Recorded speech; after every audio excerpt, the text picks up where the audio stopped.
Hi guys, तर आता संध्याकाळचे 4 वाजलेत आणि व्हिडिओ करायचा कारण म्हणजे तर आता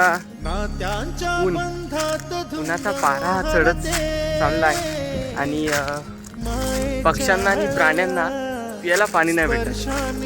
तर आम्ही 4-5 जण मिळून म्हणजे मी, बिट्टू, राज, आमचे काका आणि ध्रुव आणि तन्मय, आम्ही मिळून त्या पक्ष्यांना जेणेकरून पाणी रानात भेटेल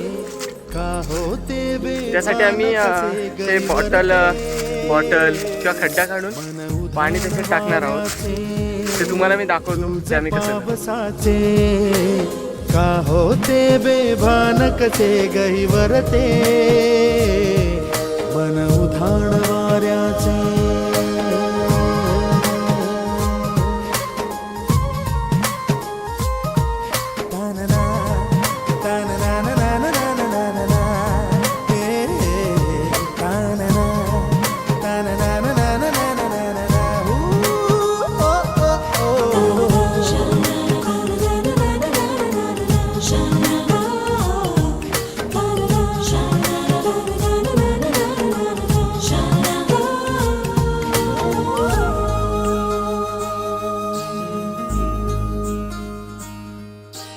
आकाशी स्वप्नांच्या हरपून भान शिरते.